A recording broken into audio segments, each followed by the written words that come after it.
Hello, everybody, and welcome to our Tombs of Scoria Epilogue. How are you all doing today? Great. Fantastic. I'm good. Great. Well, it's been a hell of a campaign. It's run a nice long time, and I think now's our opportunity to kind of talk about what happens at the end of it and where the dice fall afterwards. Clearly, Anton isn't around to see the end of this, but the other brothers are. And what do you guys So want to do? are we talking in the immediate? I mean, what happens to the army? Do we just march back to Drakis, or do we kind of occupy Mystria? Well, or is it just some of them assumed have that to Mystria... occupy Mystria, right? You know, you need to. There's a capital. It's mostly ruined, but you can still, rebuild it, and you'll need some people to keep security and some people to manage. It's a project, but it's not a role-playing or a combat project, so we can just hand wave it. Well, I think it would make sense reconstructed. to use a lot of Scoria's money to pay people in Eridon who are starving to help rebuild Mystria. Yeah. That way, Was people it in Eridon get a living, Mystria gets rebuilt, but the money's good use. was it There- just there's- like a mountain of fucking gold inside? Of like gold, Yes. gems, items. Yes, it's the classic dragon is sleeping on a hoard of gems and jewels and gold that you can't possibly Okay. gather even in your bag of holding, and it's just a nice cozy sleeping spot. Like a smog fucking room. But the real question is, what the world is your oyster now, surviving characters. What do you want to do? Well, I think for me it would be useful to hear what the Queen has to say. I'd like to maybe do a scene of when we meet her again after what's just happened. I don't know if that's outside in the camp or if that's back in Drakis. Oh yeah. There's you can meet her back in the camp and tell her that Scoria's dead. There'll be celebrations and parties and excitement, and then the Queen will want to bring back Scoria's head to the capital and bring the party back to the capital and showcase it. A parade or something. Yeah, that seems legit. What do you guys think happened to Anton? That's the thing I'm struggling with, because there comes a point where it becomes suspicious that he's not there, right? Like, because, at the end of last night, Tyrion was like, oh, maybe he's just in the camp or whatever, but it probably, by the end of the first day, becomes a little bit strange that he's not around. At some point in going through everything, did we find the pile of, like, ashes or whatever? Was there a pile of ashes where his body, like, incinerated, or what happened to him? Did he teleport away? Did he walk out of Death Knight, or what? He immolated, and there would be a small pile of ash remaining, but no metal would have left behind. The scales aren't behind. Like, his physical form is transported elsewhere via, intense flames and suffering and burning. If I try and scry on him with the crystal ball, what do I see? Nothing, because It Anton's just doesn't dead. work. Yeah, he's no longer. The Death Knight is inhabited by Anton's soul, but is sort of a different type of creature, and it's different enough that you would need a whole separate set of information in order to scry upon him. Yeah, I guess it's a little bit it's a little bit concerning, but I think maybe we'd be wrapped up a little bit in the immediate aftermath of killing Scoria, right? We've got to, like you said, go back and do this parade in Drakis. We've got to get Tyrion set up in their capital. Yeah, but Things within like 24 that. hours, it's very apparent that Anton is vanished and gone. Did he ever tell any of you that he was going to have to go to Solemn after all this was over? Yeah, he did, yeah, but Talked to it's Emmerich odd about that the scrying should work if he was in Solemn. At some point, I'd cast that spell that I got from Atropos to tell which plane he's on, but I assume that It also would fail, yeah. I I'd think that's probably where try- you figure out that Anton is. Well, I'd try and get a cleric to cast Speak with Dead on something, like a hair or something from his house, which I think I'd be able to find. Yeah, and that would also fail because he's undead. So he's not dead. He's not on a alive different either. plane. Can we He's not scry on on a this piece? You plane. could try scrying on a piece of equipment. Nope. It would That's a good it idea. would be it'd fail across the board essentially. Wow. I think he's just gone, and there's no way. Yeah. I imagine that Imric would probably have in the back of his mind that this is something to do with Velthara. He was meant to be going on this quest afterwards that he spoke about. He kind of talked a little bit about how he didn't really want to do that and how he was doubting Velthara. And I feel Imric might suspect that she's got something to do with it, but the extent of it, I don't think he would necessarily know or think about. So we go through the parade, right?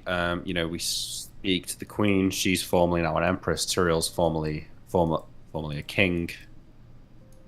And then what? Life starts to die down and go back to normal. People go back to their towns. Things start to get rebuilt. There's one thing that we should talk about. Just one. After the whatever parade happens and after whatever words are given about the end of Scoria and the new kingdom of Mystria rising and the empire of Drekis coming into play, the queen would like to seek an audience with her new king in her private chamber down below. The bathhouse. The bathhouse, without any of their gear, just as before. I'm okay with that. Can I ask a question? Within our possession in our house, we had come across a sending board. And that sending board had a link to another board in Crownhold. I imagine after clearing out Dragon Peak, we'd probably investigate some cities or like take them over and all of that stuff, otherwise. In the basement where we found King Gilder, was the other half of the sending board in that basement? Or would it have been, because that was like their main like communicating, making potions, like lab area or whatever? Or could that sending board have been found in Crownhold, the other half of it? The other sending board was in the Crownhold area where you fought King Gilder. It was in one of those side rooms in there. Could I retrieve that just so I can have a sending board? I think you got out of there all pretty fast. No, we definitely did. I'm just asking on our way back, like in investigating stuff. That place got burned by Scoria. Yeah, she did run through and fire, yeah. but that was like a basement area that was pretty deep underground. So I don't know if it like all would have been melted or if we Yeah, could. there's a non-zero chance that it survived and can we be do a little found. I'd say like an 80% chance I could roll a D100. 65. I'd say I mean, I don't see 80. don't see why it wouldn't be there. Yeah, right? that was really deep underground that we went down there, right? It was Yeah. in a hidden area. And that we when know she's like about. flying through flaming shit, she's probably just trying to kill people and fuck people up. She's not like flaming random shit, right? Oh yeah. Yeah, well, not only is it in a hidden area underground, it's actually outside of the city limits. Oh, true, Those yeah. rooms back there were teleportable into and out of. They were just like super secret and hidden, but they're outside of the city walls. So even if the whole city collapsed, it wouldn't have broken any of that stuff underneath. Based. The only question would be the effort it takes to re-find those areas after like the whole castle falls apart. You have to like clear the castle and all the, We've the been there. bricks Emmerich and can just everything. teleport there if he wants to. It's true. But Imric doesn't know. He knows that the town has been. That's well, true. He could He try. can But it was try, all- etc. But Yeah, I it haven't was got all you to do teleport my. locked. I haven't got you to check the roll for me ahead of time, No, and you there'd be don't. no one that's safe true. to teleport there. True. Yeah, it's too risky to. Although to I do be think in. Imric would probably learn teleport without error for his new life as an archmage. I feel like that's probably pretty useful. Can you get that spell? I can.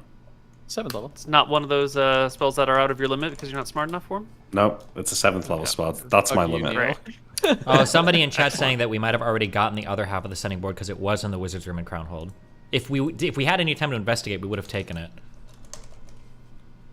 We were in a rush though, weren't we? Getting out. You were in a rush. I think you said you quickly searched for potions, and there was a. I don't remember the exact words, but there was a. We didn't have quick time to like go description. through everything, but the sending board I think was in that area because it was being used to communicate. Like I think I just want a think- sending Roll board. Let me roll for it, Tyrion Corbu. I has just an want a sending 80% board. chance of finding it Okay. within the There we next go. couple years All right. as they rebuild There you go. everything. Let's go. Roll it. Okay, 6 to 85. That Yeah. sounds good. Yeah, Do you think that's a good one? Yeah, that's that's a good one. You can't fail that. Yes. Yeah. Easy. Yes. You can find a sending board. Hell yes. The That's other what half. Fuck, I want. Yeah. fucking and your over. wizards and clerics will remind you that these things are very delicate. They're, They only exist half in reality in each place, and so small things can break them. So be very, very delicate. Who even dares to lecture me? I'm wearing more magical items than this guy's ever going to see in his entire life. Okay, I know how to handle these things. Are you going to the bathhouse? Yeah. Duh. Yeah. Would you speak to Imric first? No. Alright, you go alone then. Yeah. All right.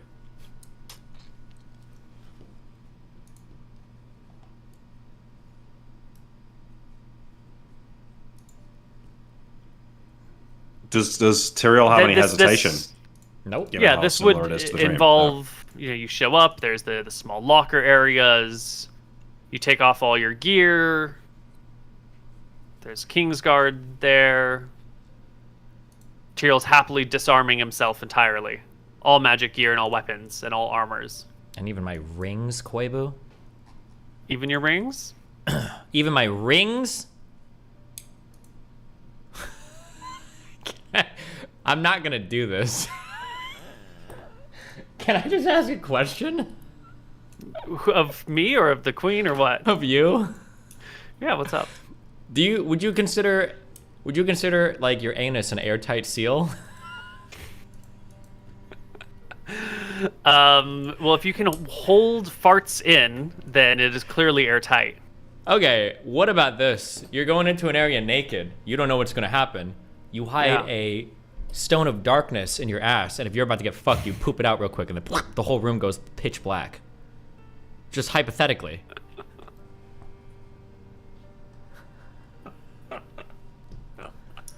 You're Just hypothetically speaking, okay? Could you hold the stone of darkness in your mouth and have it do that? I don't know. A little bit of light shines through your mouth. If the stone of darkness is right at your sphincter, I expect that a certain amount of light, like your body's not a solid blocker. Oh, so now your it's not body's airtight. slightly transparent. Now it's not airtight. Well, no, okay. it's airtight, but it's not. It is translucent, somewhat.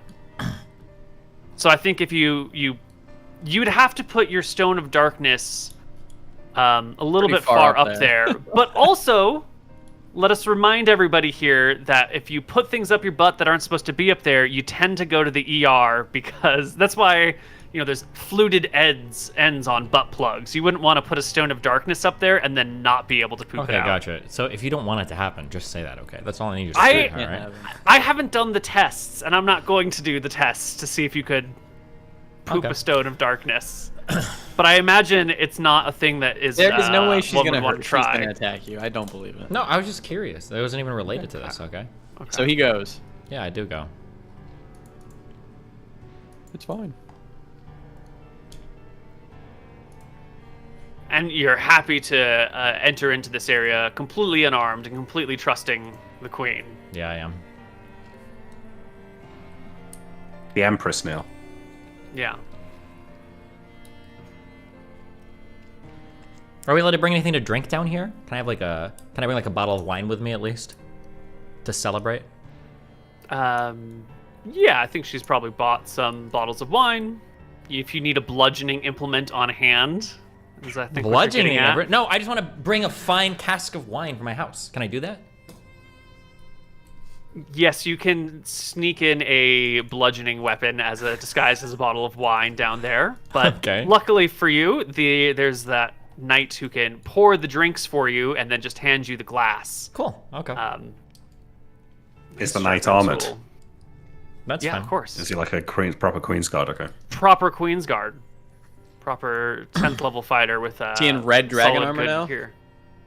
No. Not yet. Still wearing his old purples and blues. All right. Well. Well, Neil looks guilty.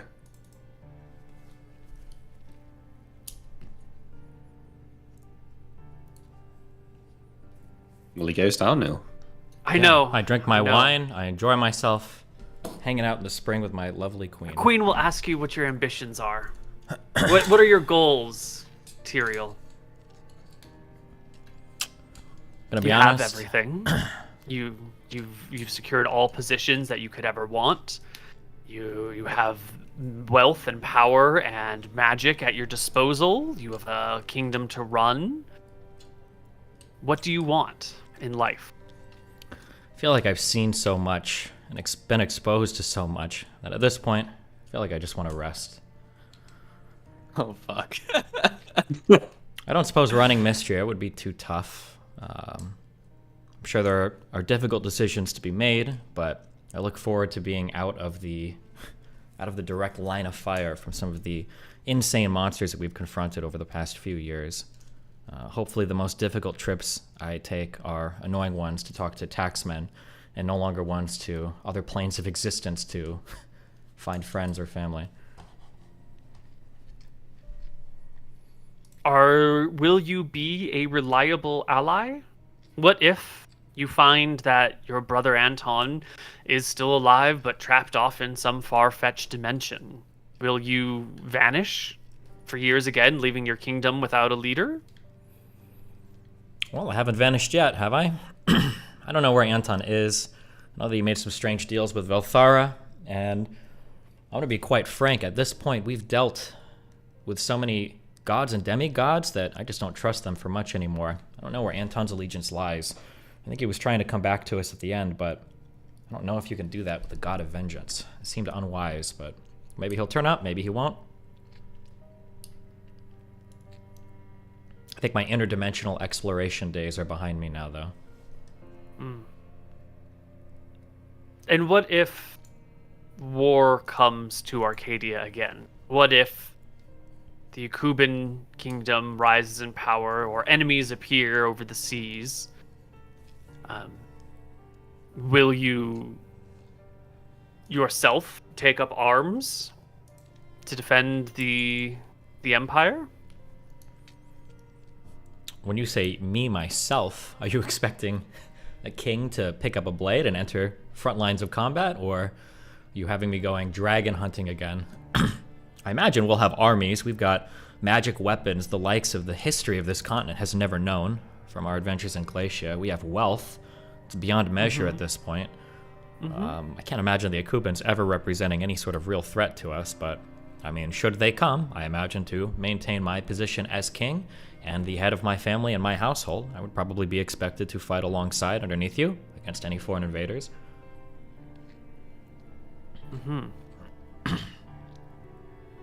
But if it came to it, if an enemy of sufficient power and our armies were beaten back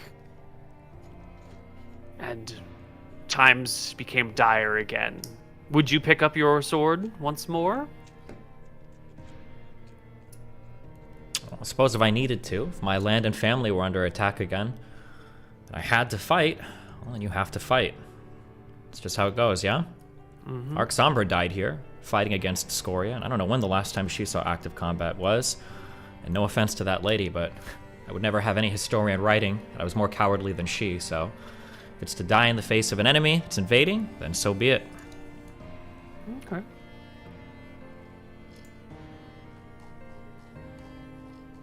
The strength that you have gained, I think it is easy to say, Wait, without can you give me... qualification. Hold on one second. I don't know, somebody just knocked on my door. 1 second. I guess while we're hanging around the palace, Imric will probably go into Arxambar's tower and look around her stuff. It is a melted, ruined hellscape. None of her things survived. Nothing, not even like scraps of books, or I'm not trying to get any No. mechanical advantage out of it. I'm just trying to No, go through the it's sort of memories. all gone. All burned. The flames from Scoria's breath weapon up and down the tower, and the heat from the rocks and the embers in the air would have incinerated any papers there. Somebody just knocked on my door and asked if I was smoking. Weird. Sorry. Okay. Nice. Go ahead. You were clearly the most powerful warrior on Arcadia, quite possibly in all of Solemn. I think we can say unqualifiedly that you are the greatest warrior of our time. Oh, speaking of, do I feel like I gained a level from killing when we killed Yes, Scoria? you do. Absolutely, 100%. Oh, yeah. Okay, so level 17 warrior then? Yeah, And your oh no, rogue 17 level- rogue, No, 14 warrior. 14. Yeah, okay, 17 rogue. Okay, haha, yeah. I do feel like quite a strong rogue. Yes, indeed. Yeah.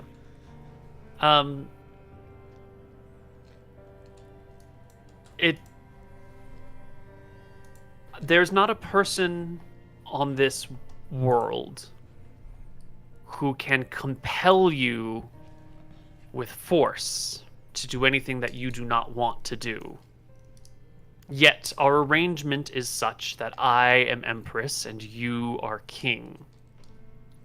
Can I trust that you will follow orders that I give you as needed? And I feel like we hit a pretty high echelon of power quite a while ago, and I think we've continued to follow orders as well as we could have.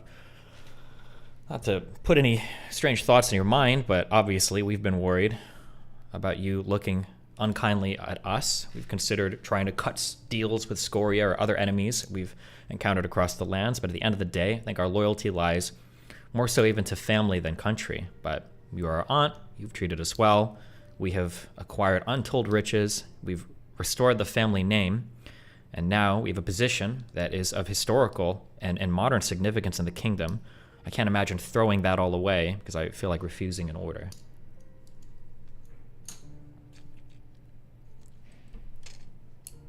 There are those among my advisory council that say you pose the greatest threat to Drekis now that Scoria is gone. That at a whim, or at a sign of boredom or frustration, you could level my quarters or the castle here and take it all for yourself. While that may be true, I mean, you're a wise woman. Wouldn't it be nice to have the greatest threat in the kingdom as your most trusted ally? I have never seen a reason to doubt you. That a person in my position must consider all sides. What happens, though, when I die? I am many years your senior, and as I perish and the throne passes to my daughter, or son, whoever it is that may succeed me, and they are only your cousin, or brother and sister-in-law, as it might be, will you feel comfortable following the orders of a younger person? Perhaps a less wise or more temperamental leader? If only there was a way to show you the unwise judgments both my younger brothers have made, and how many times I followed both of them, the backs of their horrendous misplannings, into the forays we've been involved in. But, I mean, my leader is my leader. There have been times where you've made decisions that I may have felt unwise. There have been times where you've made decisions where I have felt like your judgment was off, but I followed them nonetheless. I believe we've continued to do so up until this point, and I don't see that changing. You act as if you are the rare man of pure honor. It's difficult to hear and believe that someone who has seen and done so much would willingly let themselves be under the thumb of another. You must understand my surprise at these confident answers, these unqualified loyalties that you are expressing. I mean, the same blood runs through both our veins. When you talk of unqualified loyalties, I mean, I am your family. When you look at the king you have, the kingdom next to you, it's a man who didn't ask for it. My original intention here was never to become the king of another continent. 4 years ago, I was hardly the most well-known person at the bars I'd frequent, and now I'm going to find myself leading another kingdom. Say, for instance, you decided that I was untrustworthy and you cast me out into the streets with nothing more than the clothes on my back. I mean, who's next to lead the kingdom? You want one of the politically astute people here vying for power, trying to grab that sort of power, I guess, in Mystria? Do you want to see one of the ex-leaders of that kingdom grabbing it? Do you want to see, I laugh and I say perhaps Imric could go for it, although I imagine you have the same problems with him as with me. I understand your hesitancy, but I think of all the people in the kingdom, I feel like I'm probably the best one you'd want by your side, ruling over Mystria. Can't imagine anybody else here that you'd prefer for it. There isn't anyone else I would prefer. I just want to know what will come next, how things will play out in the future. It's a different challenge that we will face. When you are on top, maintaining your place is more difficult than rising through the ranks. It's one thing to conquer Mystria, it's another thing to rule the two together in peace and harmony for the rest of our lives. I, personally, trust you. Well, you've made... How long has she been leader of this kingdom? 30-some years? Must be pretty long for somebody to maintain uninterrupted rule, right? I mean, I trust your judgment. You seem like you've handled it pretty well for quite a while. And I imagine I would hopefully follow in your footsteps. I've got a good tutor for it. You are my family. We seem to have a historical amount of conjoined power. We have weapons, gold. We can make food.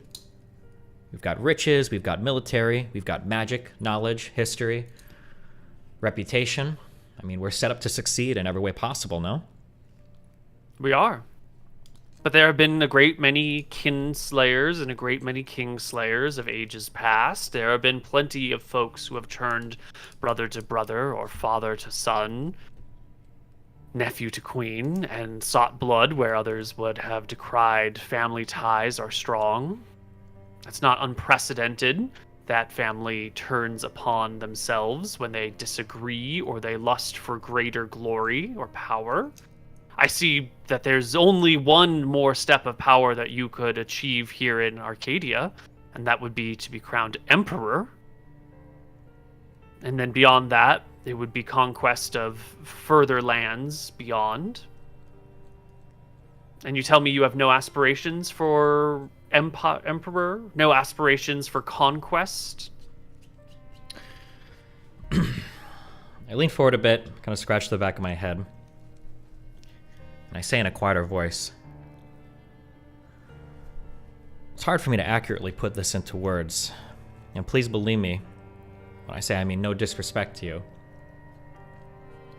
But I've quite literally flown through the air, buried an interdimensional dagger to the neck of the most powerful dragon in these lands, been teleported hundreds of miles away on a bridge, and then blew out a candle while teleporting back on the other side of the world.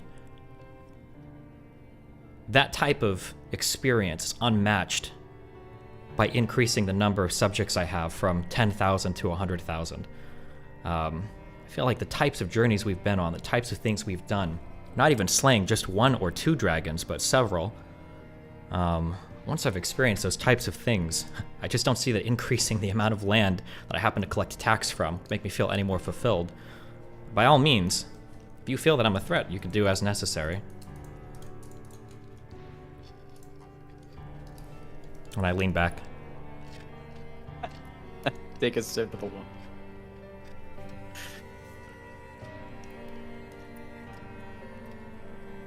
And you're a young man, Tyrion.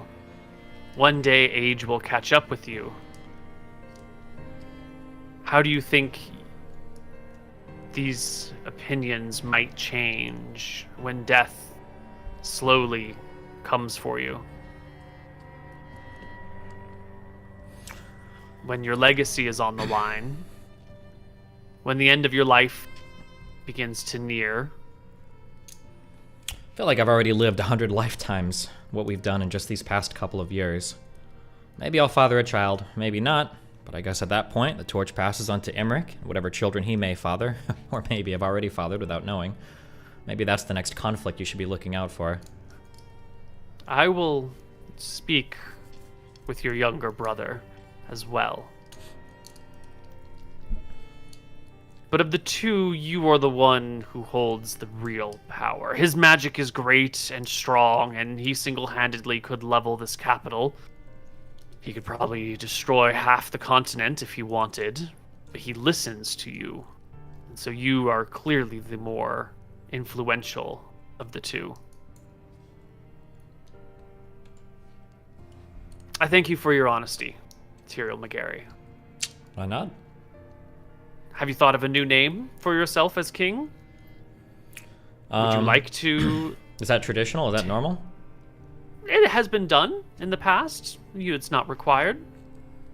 But as a new king, I could understand if you wanted to take back your family name, your mother's line, if you wanted to express your royalty by the last name Wick, you are a Wick. You are married to a Wick. It is a regal name. McWick. You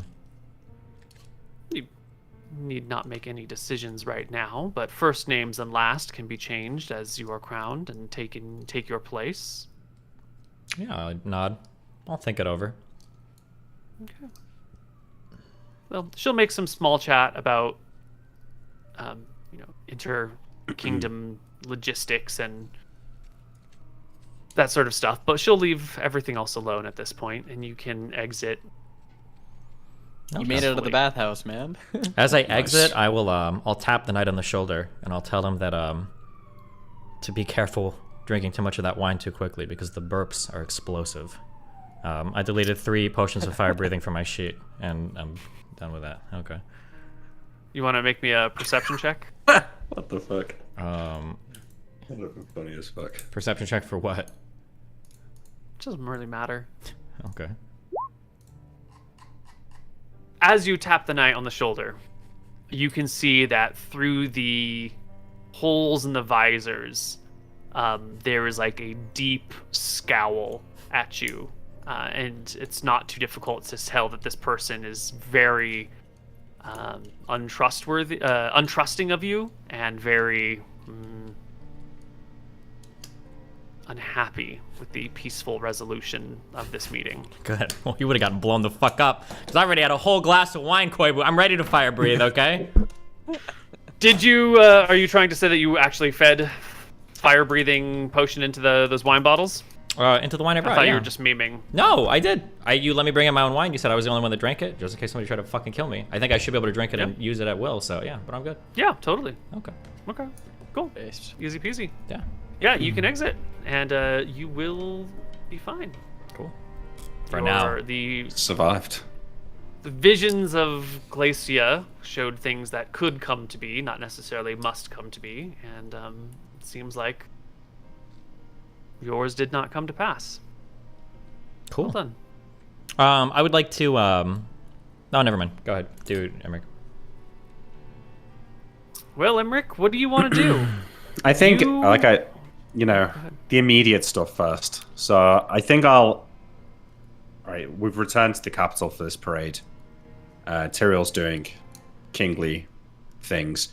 Imric was imagining himself hanging out with Anton, but clearly that's not going to happen. So he finds himself kind of at a loose end, like many times before. I'll probably go through all of our gear and maybe try and sort it out into places it came from. So I'll have the featherfall shield, and I'll replace my sandals with some boots of speed, and I'll put them that's going to the monks.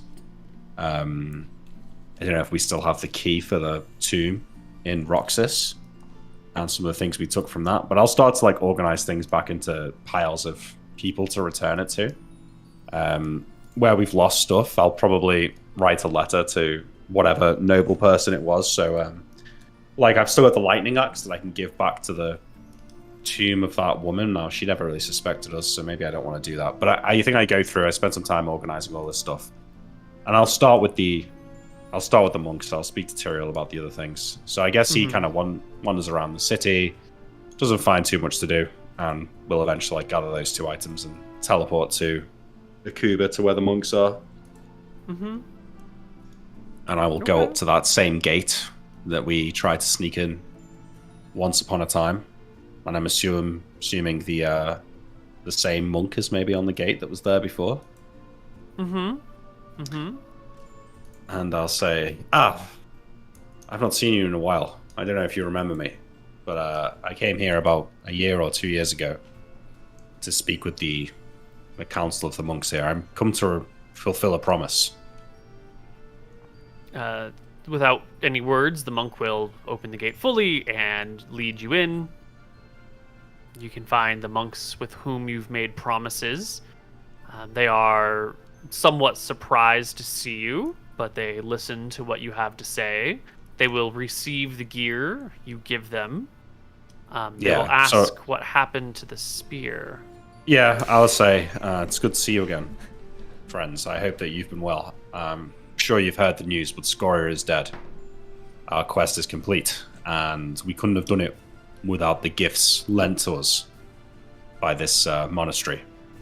And I'll like reach into my bag of holding and pull out like the boots and the shield wrapped in sort of like silk cloths or whatever. And I'll place them back on the table in front of me, and I'll peel open the sandals, and I'll say, these are Rahana's sandals. I wore them in the battle when Scoria was killed. And this is Rahana's shield. We made good use of it, but it's still in pretty good condition. We didn't use it till the end. You have the armor as well. I don't know if we already gave that back. Oh, the displacement armor as well, yeah. Rahana's armor, yeah, I can give that to you, yeah. And then I'll look up, and my face will kind of drop a little bit, and I'll say, the spear, it saved our lives many times, and struck many blows against Scoria in the final battle. Unfortunately, my brother, Anton, well, he's missing once again. This time I fear the worst. I'm afraid he had the spear with him. Now, when we made this deal, you had some leverage over us, some blood, I think, that could be used to track us, and knowledge that we'd stolen items from the nobility in Drekis. If you want to release that information, as agreed, you're welcome to. I'm not sure how much damage it will do to us at this point, but just know that I apologize that the spear is not here. And trust me, if I knew how to find my brother, I'd be looking for him and getting it back for you, but unfortunately, that's just not the situation. We could compensate you with something else, although I know it's not the same. Perhaps an artifact from the battle when Scoria was killed would be a nice addition to your monastery here.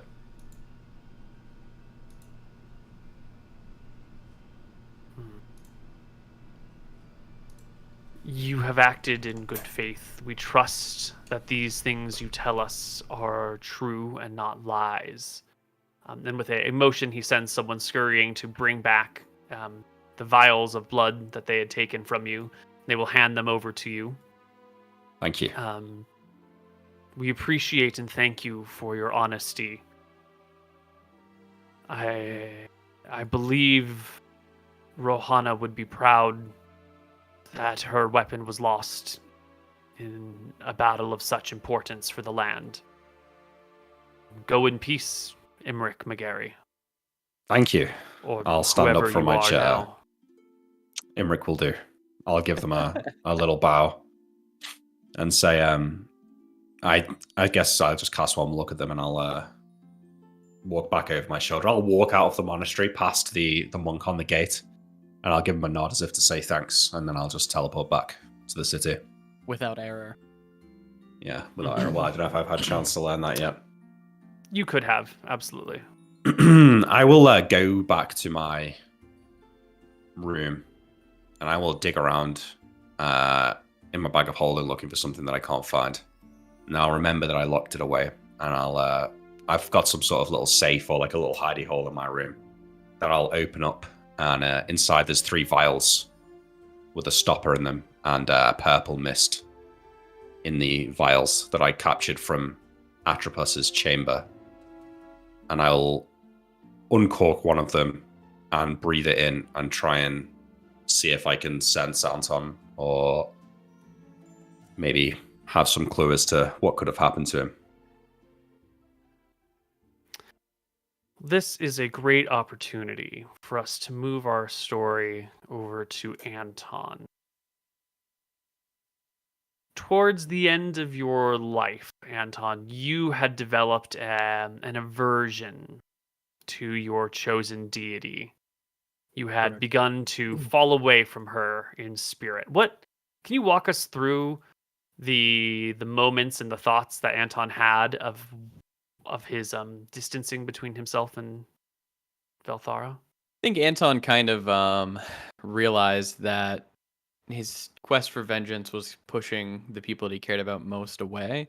And in his most desperate moment, it wasn't Velthara that saved him and came for him. It was his family and his brothers. So he realized that I don't need her. I don't want to go on her quest. I want to stay there and stay back with them. So he made the decision to completely sever ties. And basically, near the end, he was using Velthara completely, with no intention of following what she wanted. Mm-hmm. Was it the being trapped in that plane and sort of existing futilely there that pushed you over the edge? Was there something else that led you to that moment? That was definitely the moment that he was pushed over to the edge, seeing that his brothers were the one who saved him. Mm-hmm. For sure. But I think before that, he was really turned off by the fact that she wanted him to go to Solemn, give up all of his titles, and give up everything, give up his family, and serve there. When he feels like if he would have just been a wizard, could have been accomplished pretty much the same thing and not had the strings attached. Mm-hmm. A lot more hard work, mate. You gotta read. You're right. Yeah, you gotta do some reading. Yeah. You gotta do some light reading.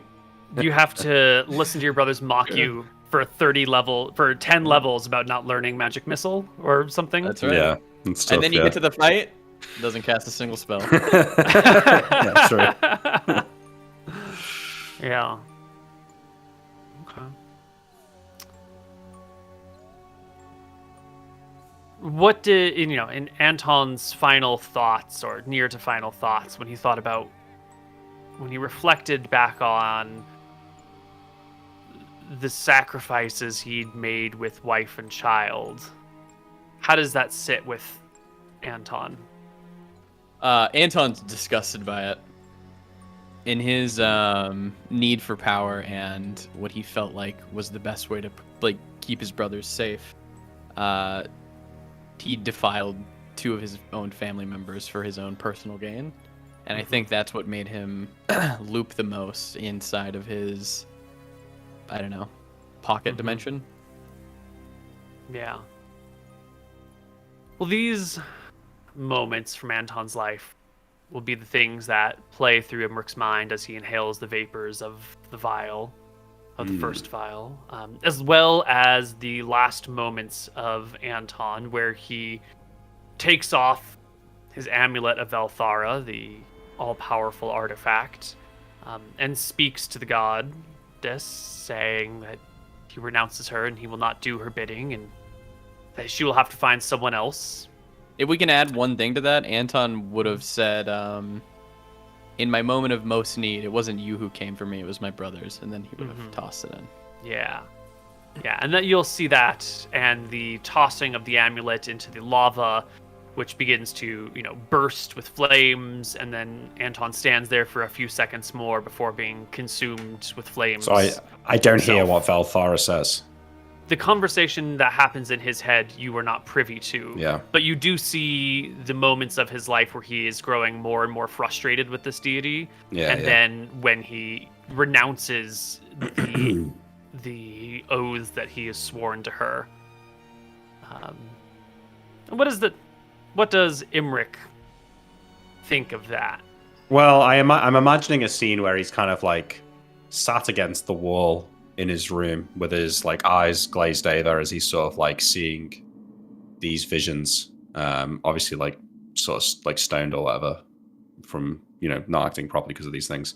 Mm-hmm. And there's probably just a few slow tears falling down his face as he sort of hears Anton talking about how he mistreated his family and it was us that helped him and that he sort of sacrificed everything for his family in the end.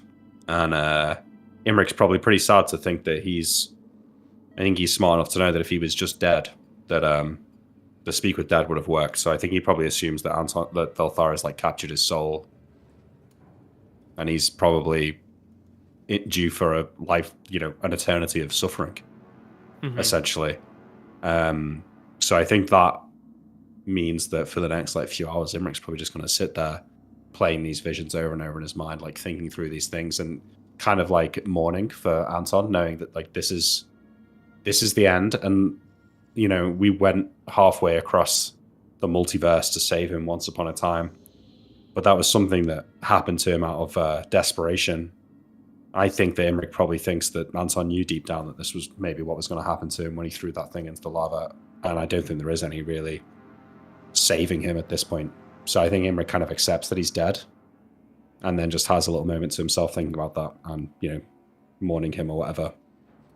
And then I think after that, he's probably thinking about how he's going to tell Tyrion, but he'll go to Anton's room, maybe ask one of the servants if they could unlock it, and maybe just like gather some of his things. So obviously he died with all of his gear, his fighting equipment, but maybe other things that he would have held close. So like, you know, non-mechanical objects, you know, I don't know, like a locket or something with our mother in, or just anything really. You'll find his death note. Oh, he's got a death note. Yeah, he had like a death note where he was like writing names in. Oh, right. Who he was gonna like kill eventually, and then Dinas is in there.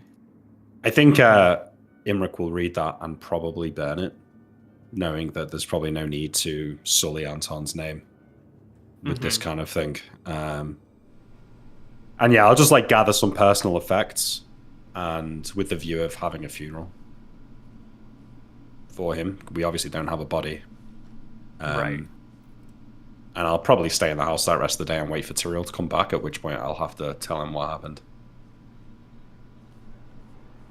Well, Tyrion? Yeah, so let's say Tyrion comes back to the house. I'd probably say, Tyrion, I don't know what you've been doing today, but we should talk. I think I know what happened to Anton. Seems I take a look at him. I kind of like nod my head, and I say, do I really want to know? Well, he's dead. I've gathered some of his things. You should organize a funeral. Should we? I nod and say, yeah, we should. That's what he would want, us to remember him. Perhaps we should just do it amongst ourselves, privately? Maybe. It doesn't have to be a big deal. Okay. Maybe some of the servants. I don't know if word should get Maybe out that Anton is dead. You think it's wise or no? Why wouldn't it be? Well, I don't know. Nobody knows that he's dead thus far. If one of the three of us turns up as dead after Scoria is dead, you think it might cause some confusion or some worry among the people? I don't think there's anyone stupid enough in this kingdom to try and take us on at this point. I think Tyrion should take a step back, stop worrying about our position, and take a moment to think about your brother and what's happened on a human level, not on a tactical one. I don't know how much has happened to us that even has us on a human level at this point. I know what you mean. I fiddle with one of the rings on my pointer finger right now, and I recall that every time I activate my Ring of Seeing to do some investigation, or even during that final fight with Scoria, the ugliest thing in that room was not Scoria's decapitated body. It was actually Imric standing next to her. A bit taken aback by this. Well, I didn't say that. I'm sorry. I'm just thinking. Oh, okay. Just thinking about it. Jesus Christ. Yeah. If you feel it's Just a bit appropriate, taken aback. if you feel it's appropriate to have a funeral, then we can. But I must insist it's something that we keep between the two of us. Perhaps we can talk to our aunt at a later time and see if there's a more appropriate way to bring this to the public's attention. But right now, everybody's riding high. Us three are the heroes. I hope the kingdom slays Scoria. I think we should be looking towards a brighter future tomorrow, rather than focusing on whatever strange deals our brother made with Valthara. Tyrion, he's dead. He's not coming back. I understand. It is what it is. It's the agreement we all made when we went out on this adventure, yeah? Yeah, I suppose. Did you explain to him why he died and like how he redeemed Well, himself? no. I will say I was just curious. one more thing, I guess, and I'll reach from under the table and pull out one of these vials and slide it over to Tyrion and say, if you inhale this and think about him, I saw his last moments. I saw what motivated him. If you want to do the same, it's yours. Pick up the vial. I take a look at it for a moment. And then I slide it back to Imric. And I say, perhaps it's better to use this for something more fruitful another day. I can just nod slowly and say, perhaps. And I'll take it and put it back, like in the bag or whatever that I had. So, King Tyrrell, you met with the Queen. Did your fears come to light? Well, I'm still alive, so seems as though that's not what happened. She trusts us, and yeah, I suppose we're gonna begin ruling our new kingdom, yeah? I suppose so. What's the first order of business? The first order of business, my younger brother, I will take out from my satchel. I assume I have this, or maybe you already have it. If you do, then I'll produce a beautiful necklace. I believe I have. It is the phylactery of long life. Is that what it's called? Mm-hmm. Yep. Yeah. And I'll hand it to Emmerich, and I say, I'm sure that amulet you have on right now makes you feel very healthy, but this amulet here will allow you to live many years. As the youngest among us, I feel like you should wear this in good health. You're the king, Cyril. You should wear it. Indeed, but you're my younger brother. And yeah, you're a wizard. I feel like you guys, with a lot of years on you, you have a lot more that you can do than a silly rogue like me. I can only climb so many walls, you know? Your humility is disingenuous, Tyrion. You're the greatest warrior the world's ever seen.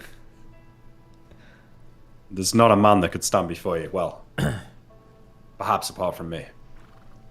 Perhaps no man, but I thought a woman was about to end my life within the past 24 hours, so I'm still afraid of I don't know who I fear more, the queen or our aunt, you know? But no, yeah, wear the amulet, and I think tomorrow we're going to begin figuring out how to rule our new kingdom. I'll take the amulet. Thank you, brother. This is a great gift. One I don't really deserve, but I'll take it.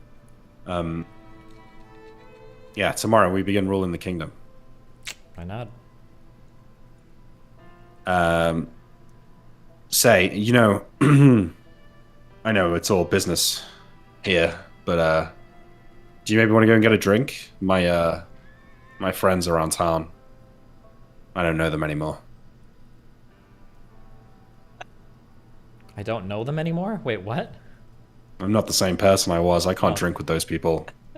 We're man of the people now. You're probably going to be more public-facing than I, as I'm going to be talking to boring bureaucrats all day, so I feel like it's important for you to grab a drink. I wish I could go down with you, but I think it's probably time for me to start drawing up some distance between me and the man on the street, if I'm to maintain an appropriate arm's length, I guess, from the average citizen, so we prepare for our transition into a new tomorrow. This might be your last chance, then. I feel like we've burned through all of our last chances, Emmerich, but I appreciate the offer. Imric will stand up and say, well, I'll leave you to your plans, King Tyrrell. Why not? Maybe I'll join you later tonight. Yeah.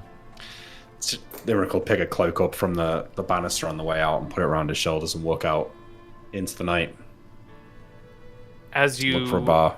Head out into the night, you will see coming the other direction a figure flanked by two heavily armed guards that you recognize as Anton's wife, headed towards your family home.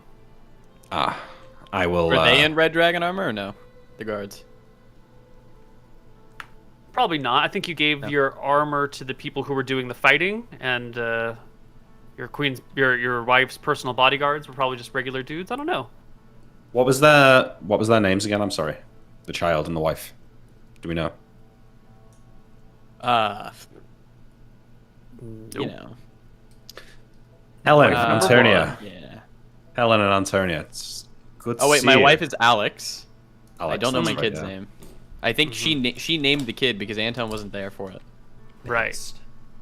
Well, then it's Alex and Anton. Lady Alex. Based. It's good to see you. She gives Are you you a heading curt nod. Are you heading inside? Yes, I've come to ask King Tyrion about when my husband will be returning home. How old's the kid at this point? Like 2 or 3? 1 or 2? I had a question. No, yeah, it's 2 or 3. Yeah. 2 or 3? Hang on, let me play the scene you're out. good. Sorry. Lady Alex, perhaps your questions are better directed at the temple. Does the king not know? Do you know? like I said, you may find your answers with the gods, and I'll give her a nod of the head and walk past. Well, she'll make her way to the house. Servants will let her in. Tyrion, you'll be informed that Anton's wife is looking to speak with you about the fate of her husband. Hello. Elizabeth? I don't remember what her name was. Alex. She will take a knee for a moment and then stand up.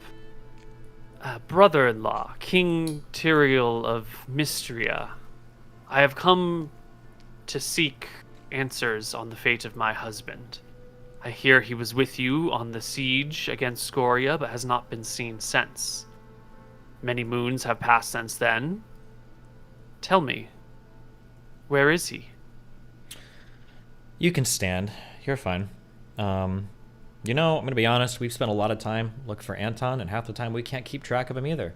Hopefully he turns up in a week or two, but if he doesn't, come back to me, and we'll have our finest men try and find him.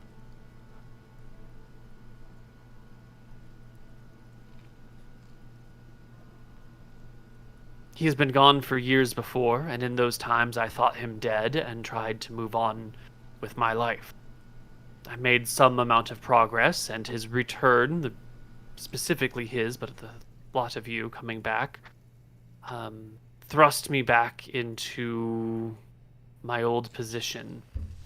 I would like to know if I should spend my days waiting, or if I should look to a new future. Well, I mean, of the three of us, Anton was the one that could know the future better than any. Seems as though every time a McGarry disappears, a god tosses a coin as to whether or not we reappear. So, I can't tell you any better than anyone else could. Have you tried, perhaps, the temple? I shall ask there next. I shall pray to Velthara for advice. I shrug my shoulders. Yeah. She lingers a little bit longer than you would expect her to. Clears her throat a little bit. The Queen has not spoken to me. Not once. I've never been privy to the details of my husband's estate. Will he be... Are there lands I should manage in his absence? Are there investments that need to be made? What are my responsibilities? I chuckle a little bit. I said, well, if it was gold that you came for, I should have just said that at the beginning. I'm sure there must be an estate manager or somebody that works at the capital. I'd refer you to my mother. She usually handled that for us, but I believe her remains are in Crownhold now. I'll put in a direct line of communication for you tomorrow at the capital. I'll find out what was still in his name, and I'll have those estates transferred to you. You can manage them until he either returns or he doesn't, I suppose. Until little Anton, she puts a hand on the son's shoulder, comes of age to manage them, for he is Anton's heir. Indeed. Can I roll his stats? And do I get a buff for anything or no? I was curious about the whole Velthara thing because Anton went pretty hard on that, and I was thinking, is he blessed by her or no? If you want to think about it, we can wait on that too. He'll have 7 stats. You can roll 2 of them at 4d61, the rest at 3d6, and then you can assign them as you please. 4d61. Yeah. 1, 2. Okay, 17. Nice. All right, and the rest Nice. are 3d6. 36. So I need 5 more? Yeah. Okay. Nice. Better stats than any Good McGarry. character. Thank you. And then you can decide how to arrange them if you'd like. I'll do that one day. Yeah. So, Tyrion, what estates would you grant to Anton and his house and his family for generations to come?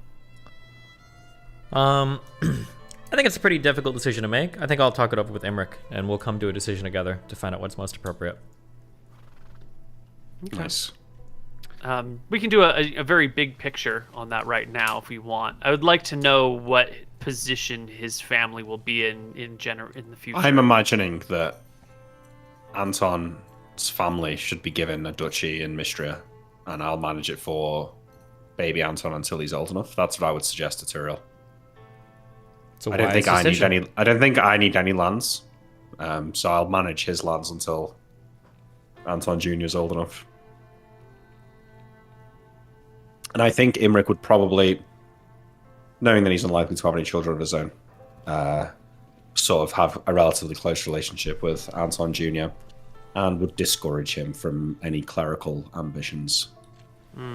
He's got paladin stats, Nick. Does he? I think he does. Yeah.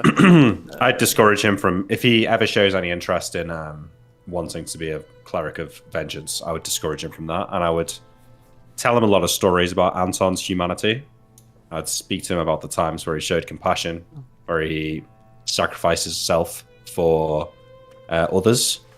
And I think this is going far into the future, but I would save one of these jars of the vapors to give to him on his 18th birthday, so he could understand what happened to his dad. Are you gonna be like a big influence on his life? I would say so, yeah. I'll help him manage his lands and mentor him. Is there wizard possibility then? Perhaps, yeah. I guess if he shows high intelligence, then yeah.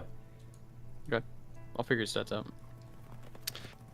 But I think that's quite a good thing to give him on his 18th birthday, because he probably want to always ask about Anton and what happened to him, and I'll always be vague. And then when he's old enough to understand, or at least old enough to begin to understand, that's when I'll give him the vapors and explain to him how to do it.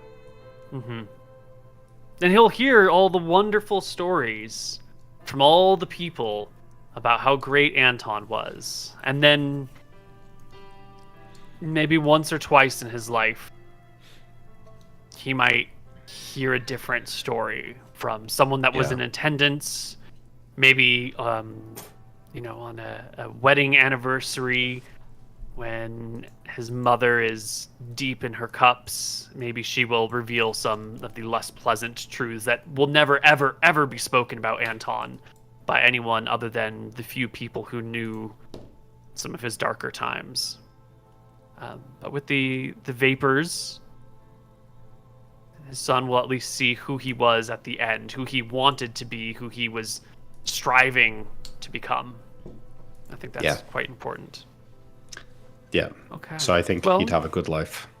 Let's turn our eyes now to the greater questions of empires and conquest. Looking at the map, our party controls Mistria, and through marriage and familial connections, Drekis. The Empire of Eridon, or at least a section of it, will soon fall under the sway of Drekis as well. A warrior under the name of William will overthrow the last remaining powers in Eridon that lie in Fortune, and bring that under heel. Not everything falls very quickly. The county, the kingdom formerly known as Wake County, off to the side, remains independent. The Dwarven Hills remain independent. The island of Pinespur has some weird... of Gadia has some weird undead things happening around it. The kingdom of Akuba, long-standing rival of Drekis, has sort of forged a semi-peace. It's not the first peace that they've had. It's been broken over and over again throughout the generations. But they are a new power, recently exhausted from war as well. The free cities are sort of just doing their own thing, somehow remaining relatively untouched by all of this. And we will find that the Elven Woods have been left. They've been abandoned by their people. The elves are gone. They've moved on. Feywild is abandoned. Feywild is abandoned, and there is great destruction there as well. It's not something you would have noticed ahead of time, but the capital was left. It was abandoned, and in the absence of elves there, it was burned by Scoria. So there's not much to retrieve. Anything of value they probably took before they left. You can find the forest city of Walshin is still intact, but that's about it. Would do you think Imric would be able to know to get into the Feywild and get back to like the rest of the elves, or would that just be too? Imric could do that, but the Feywild is a weird place. Time moves differently there. You might end up skipping generations. I think Imric would endeavor to get in touch with the elves that he knew and let them know that Scoria was dead, and if they wanted to, they could go back. Couldn't you just sending them? I can sending them, yeah. Yeah, I could probably just sending them. Yeah, sure. Yeah. Did they go back? No, they've moved on. I think at least, if we conquer Eridon, I think it makes sense to offer the king of Wake County and the Dwarven kingdoms, and even Matava, relatively generous terms to swear fealty to the Empress. So you're gonna continue the war? No, I'm not saying it's a war. I'm saying we offer them generous terms, like, basically join our empire. You'll have our protection. No, or just offer generous terms, Basically, you can stay as you guys are. All you got to do is bend the knee, which is a phrase ruined by Game of Thrones, but yeah, swear allegiance, essentially, swear fealty to the Empress. What does it get anyone but you? Well, it gets them. They have to pay a little bit of tax, and they get military protection, essentially. They get guarantees that they won't be invaded in the future. Yeah. Favorable trade. Yeah. Trade. Yeah, and I think that we could use trade as a major stick here. Like, essentially, we could cut Akuba off from trading with the rest of Arcadia if we wanted to. Well, let's start with the easy ones. The dwarves in the hills are happy for their independence.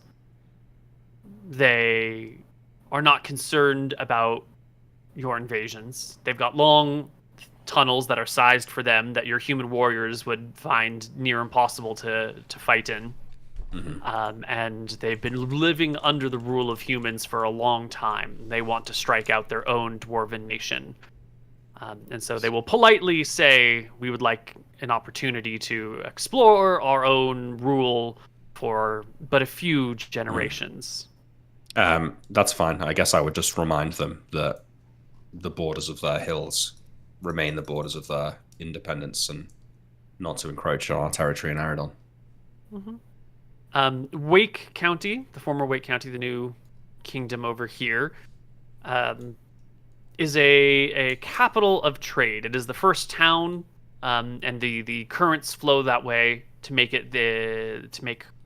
Redport a very favorable location for trading with things from the far east. And they are kind of also happy. They'll ask you if you are insisting they join or if this is truly just an offer. And if it's an offer, they would like to not take it right now. Well, I don't know what Tyrion thinks about that, but I think given that they're technically part of Eridon, they should, I don't see why they should be allowed to stay independent. Is that a thing that you are going to push on your own? Isn't that a problem for the new Prince of Eridon? Yeah. Well, whoever that is, yeah. But I mean, if me and Tyrion have a say in it, I would say that I feel like they should be brought back under heel. There's a lot of money to be made there. You have enough power that you can have a say in whatever you want. Yeah, but I'm not going to act outside of Tyrion's interests. Tyrion doesn't share any borders with them. I don't know why Mystria would have any say whatsoever. In who does end up as the king of Eridon then? Me. I'm not Wait, is sure Imric who not ends living up. in Mystery with me? Is he gonna? Yeah, no, I am. Okay. Yeah. Jeez, all right. I don't think I want to be king of Eridon. I don't have a named NPC ready to take over that spot. And it's also sort of a moot point since most of the area has been completely destroyed. High Castle and Fortune are probably the best preserved places, although Fortune is sort of it's a big open plain, so there's not much going on over there. Someone will be put in charge of High Castle. There will be this area in northwestern Eridon is technically independent right now, and there will be a small war with the remaining Dracissian troops to bring it into the fold, and fold it into an empire. But it's a short battle. There's not much to... A small resistance is put up, and quickly people realize that if this turns into a real war, they're all just going to die and everything's going to go away. So they capitulate rather fast. Can we do it like a purple drawing right now of like what is in the empire? Yeah, that's a good idea. I should just change the colors on these.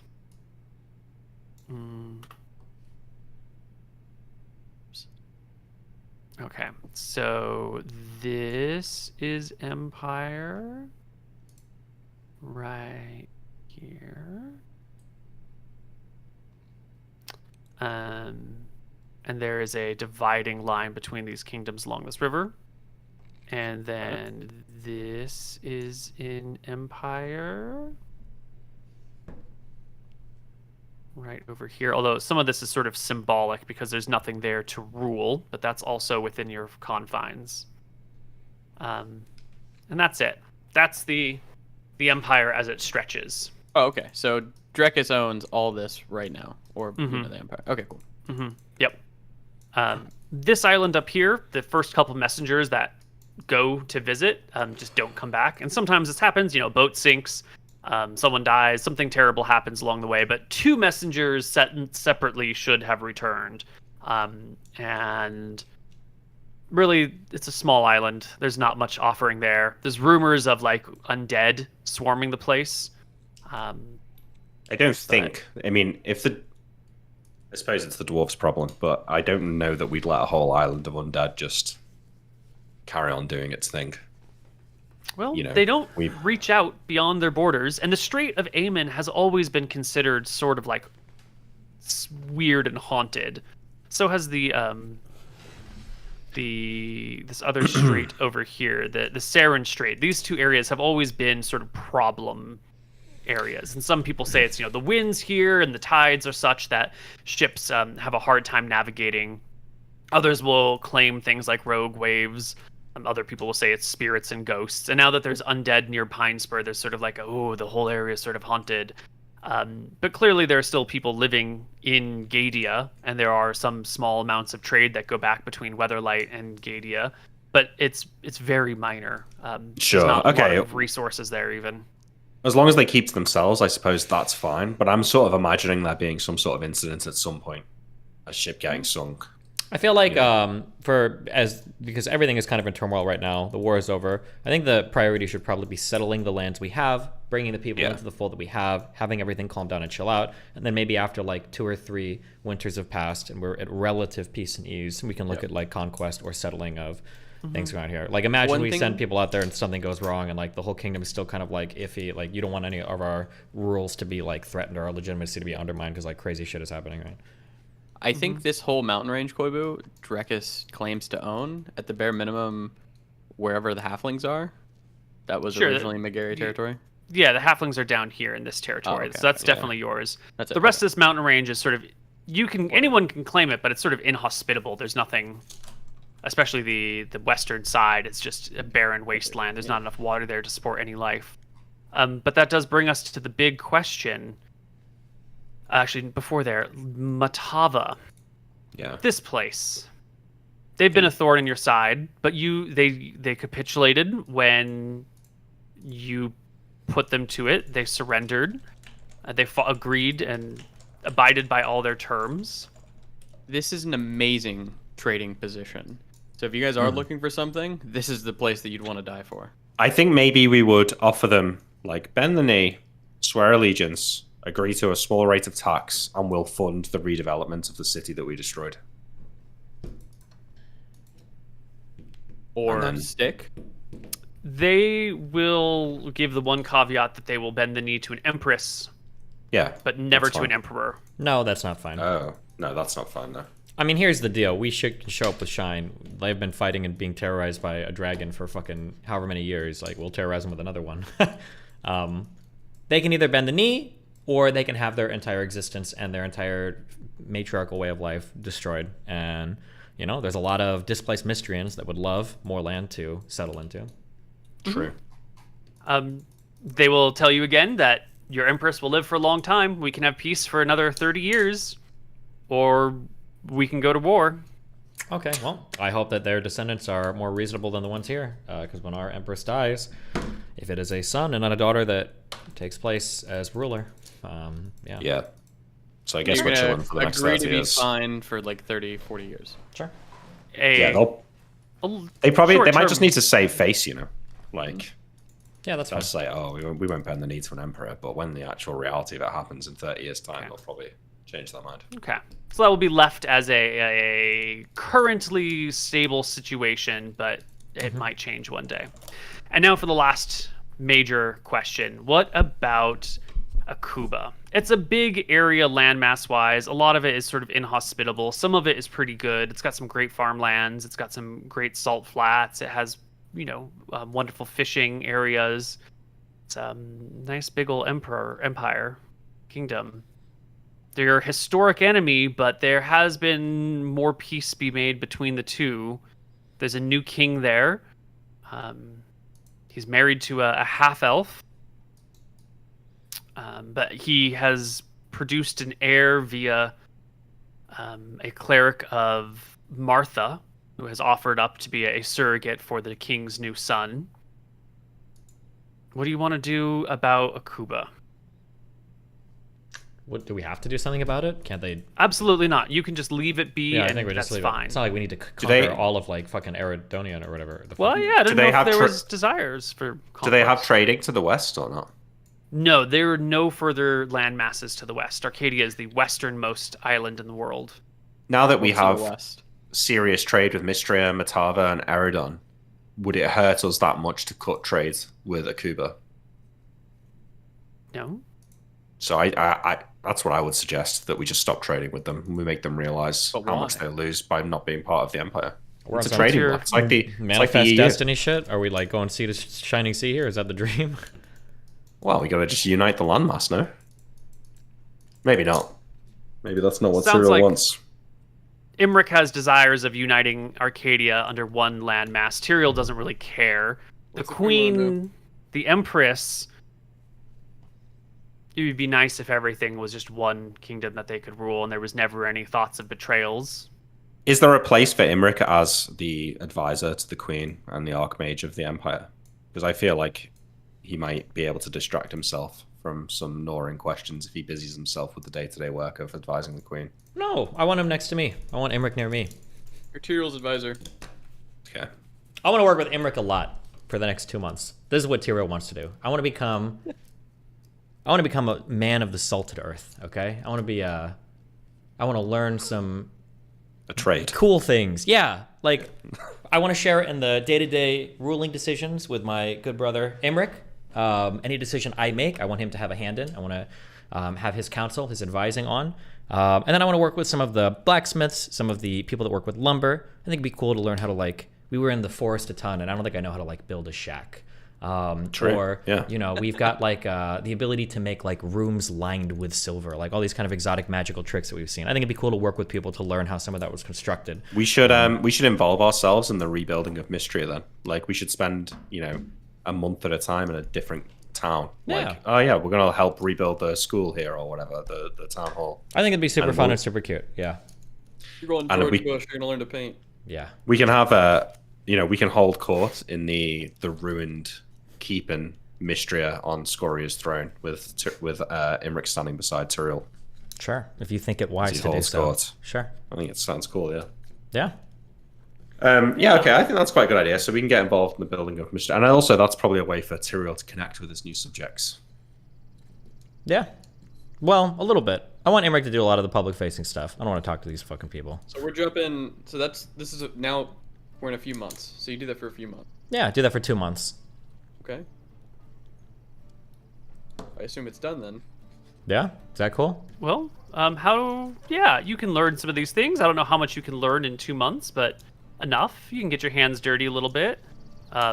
There's a lot to rule over still. There's a lot of decisions to be made, a lot of things to be rebuilt, but there's plenty of money flowing around and promises of more. Yeah.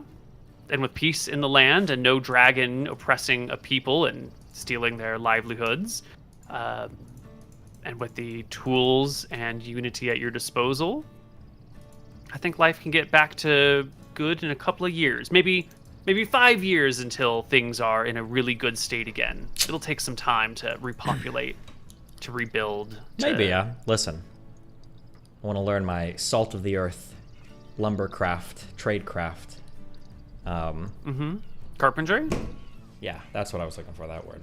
After Tyrion like builds a house or something, right, and goes to bed for the night, what I know it's quite badly done. I'll sneak out in the night and cast fabricate and correct the mistakes. So in the morning he thinks he's done a good job. Fucked up. No, maybe not. I just heard of some like rich white people going to like Africa, to like build a school or whatever, and in the night they'd send out actual contractors to like fix the work they were doing because they were doing such a shit job and none of them ever knew. Jesus. Yeah. So what are you getting at, Steve? You do your things. I think one day, as we have all of our kingly duties to take care of, and we have to get into whatever meetings or whatever shit is set up for us to deal with the day, I will be sleeping in. I will not have come downstairs, and I imagine either Imric or somebody will send for Imric will come to find me, and on my bed, I will leave the sending board, a little note that says I love you, and then there will be an eternal burning candle there. I'll tell him if he ever needs me to write on the sending board, and I am leaving. What? You took your shit? I guess so, yeah.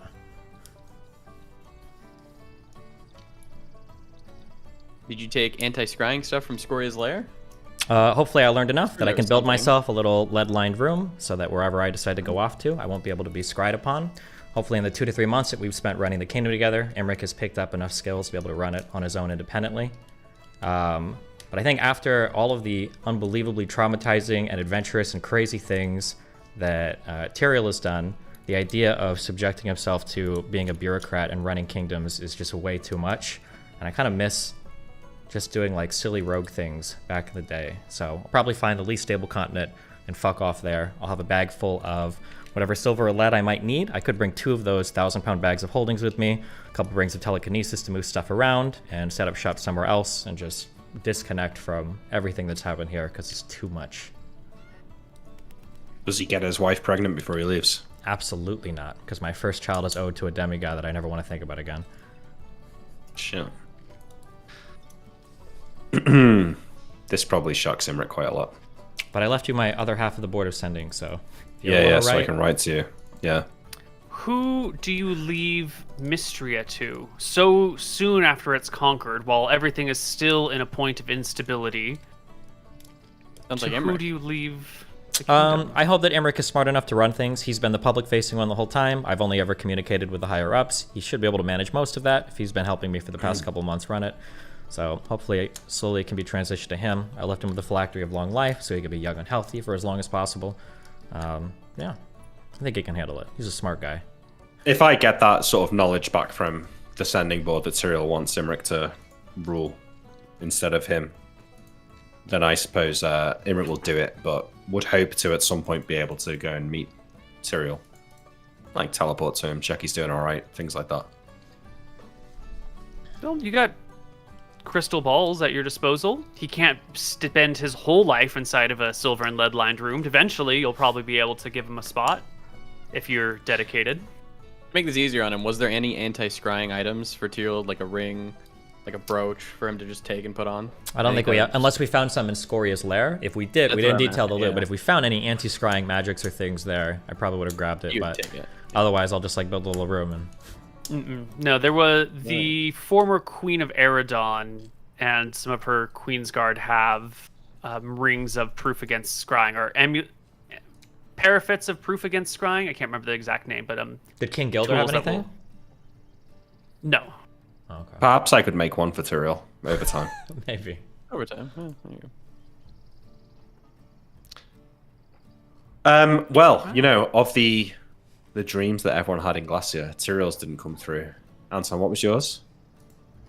I don't remember. But it seems like mine has come true, and my brothers have abandoned me. But Imric will probably take quite well to this. I think, like, given his, you never fully recovered from alcoholism You need to keep yourself busy. I don't think going to a life of sitting around enjoying himself is necessarily the best thing for him, and I think he'd look to keep himself busy. In the short term, you will be busy. There's not a long peace in Arcadia. There are others out there who are interested in these lands. The island nation of Bravo, to the east of here, has recently been united under the iron fists of some folks, and they have set their sights here on Arcadia and are planning an invasion of their own. The vast continent-spanning empire of Varasi has reached its limits to its eastern end, and there is instability being generated within its ranks as the empire has grown to a point where there are where it's harder to keep expanding, and the inner empire is struggling. And Arcadia is a great excuse to sort of get that empire far to the east side of it to reorganize for war and conquest once more. And they are coming. So I get wind of this on the grapevine, so to speak. You will see. I mean, you will be. I don't know what the first sign is for you. It might actually just be hundreds of ships with black sails and the symbol we'd of know Rossi about it upon before them. then. We'd have spies in Solemn and stuff. It wouldn't come. There's no Maybe, way that could start happening. But you don't without us have knowing. spies in Solemn's now, and the ships are on their way. They don't take that They're long. already They take on a their couple way. of months to. Oh. They take a couple of months to get there. But any sort of Alright. spies that it might take you a while to set up spies in Solemn is what I'm saying. It might take you a year to get spies in Solemn. You know, there's a lot of things to be done at home first. So I don't know how much advance notice you're going to have. Well, Imric's good at burning ships out of the water. I mean, I don't think I would sit back and be conquered. You know, I would remilitarize where possible. I was going to say that the 6 knights that survived the Scoria battle, I would make the Kingsguard for Mystria. Mm-hmm. Equip them in, like, red dragon scale armor. The best sort of weapons from Scoria's horde. Mm-hmm.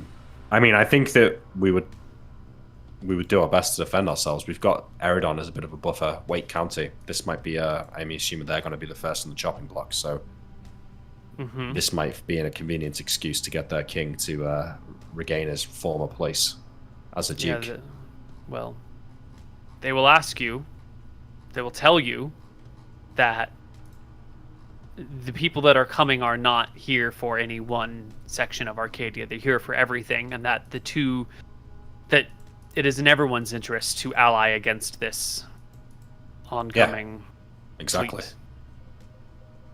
Together united we stand. Sort of approach. And will you call for Tyrion when you see the vast empire of Varasi, who covers a land mass, 10 times the size of Arcadia, coming this way? I'd like to think that Imric would be in somewhat, not constant communication, but we would often write to each other on the sending board, and I would let him know about what's happening. But I would Tyrion, also. do you often write back, or is this a one-sided desire? It would be very short, curt messages. Thanks for keeping By the me way, updated. there is an amulet against scrying that we had from King Gilder. We did have one. Ooh, okay. Oh, well, I will wear that. Then. I would write to Tyrion, explaining that the seat of our power in our house is in danger, but I would also caveat it with, a war can't be won by one man. You fucking shine. Given that he's given so much, he can, if he wants to recuse himself, and there'll be no judgment from me. But Imric is a war mage, but he's not going to go down without a fight. I would try and defend our shores. Yeah, and you guys You've have a shined. dragon. Yeah, you got magic. Yeah, you got all sorts of wild stuff. All sorts of wacky stuff. As for the guys from Bravo, I mean, These guys were literally like level 8 2E shitters. I'll stink the fucking island before I let them That's fine. conquer us.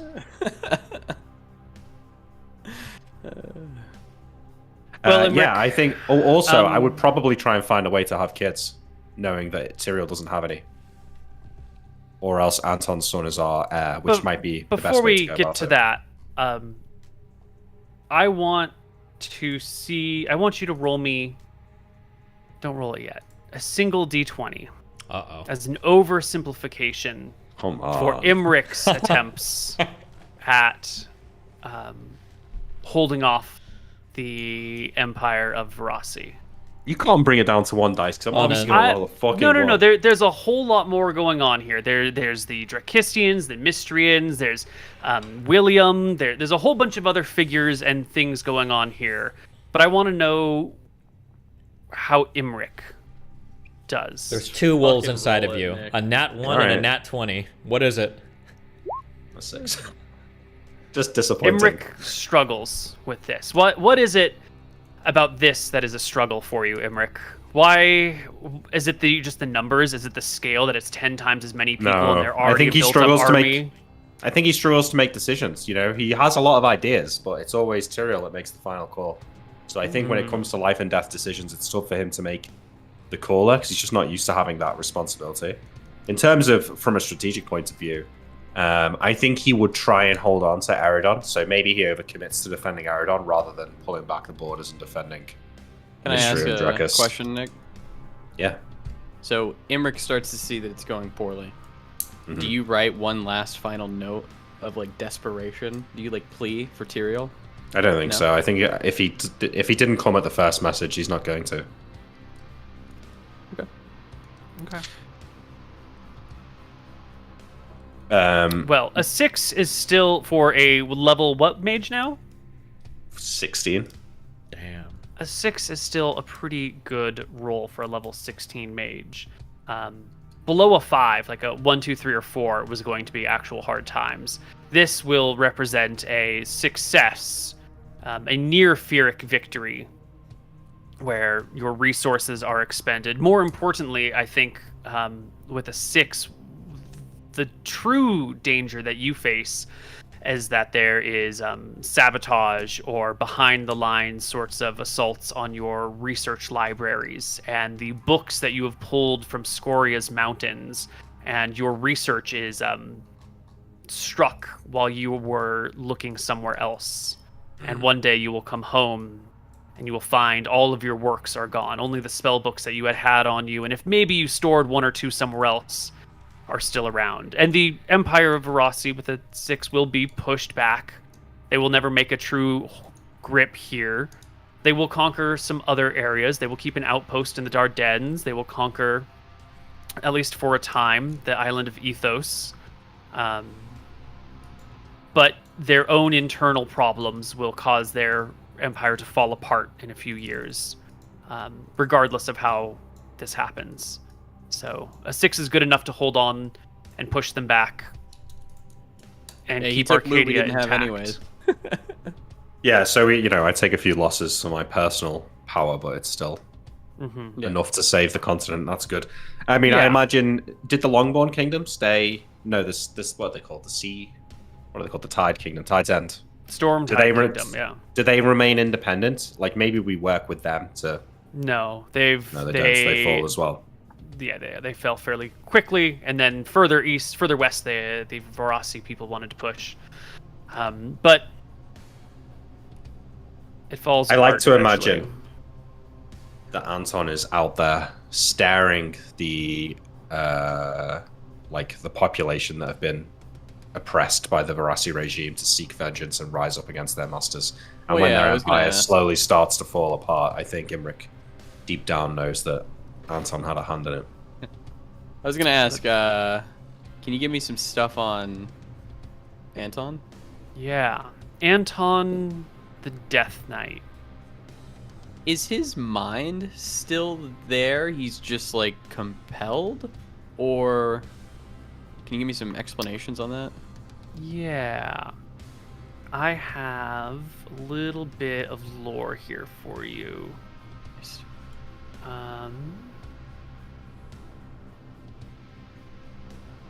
Nick, do you want to roll a d20 for how well you are at convincing Anton's kid not to be a The cleric. cleric or paladin? Well, I feel like he'd make his own mind up when he was 18 that it's not what you would have wanted, but yeah, sure. There you go, 14. You said good sway, yeah.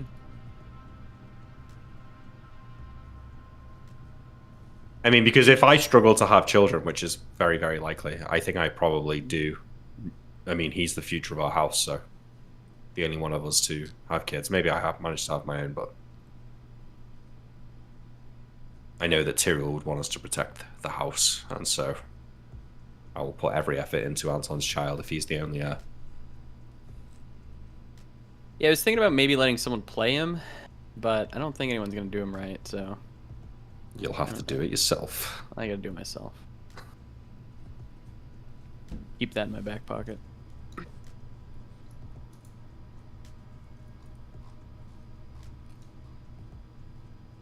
So, as an undead creature, you are existing partially in the realm of spirits and partially in the real world.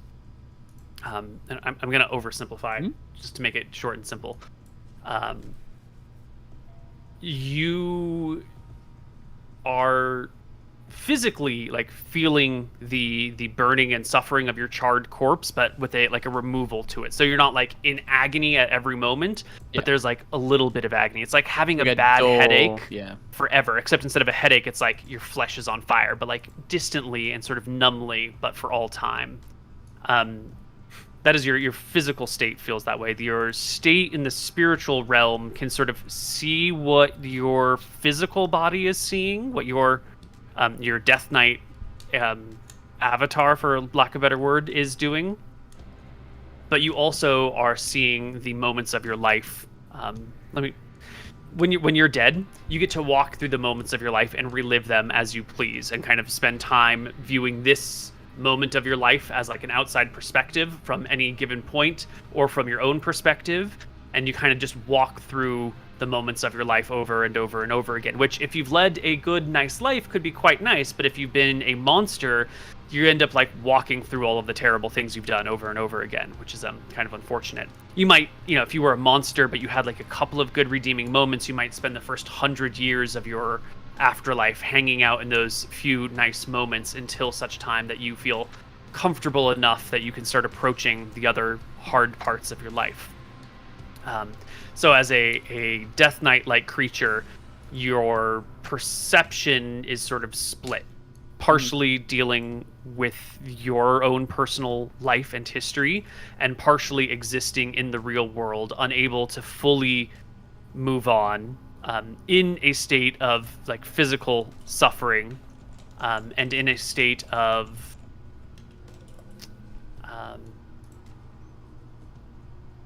when I say you partially exist as an undead, it's like the worst parts of Anton are what make it through to the undead thing. It's not like it's just pure Anton. Yeah. It's like if Anton is a block of putty and it gets stretched and part of it is in the real world and part of it is in the spiritual plane, it's all of the like worst qualities of Anton that get brought through. So the Death Knight is Anton, but it tends to be like the more evil parts like of early Anton. on Anton, where he was more evil, ruthless, would do anything. Well, middle on Anton, because early Anton was a nice little rat trainer. That's true. Okay. That was a rat. Yeah. Middle Anton, true. Middle Anton, the qualities of you that were unpleasant, that were the really, Anton like, that would send soldiers to die and lie to them.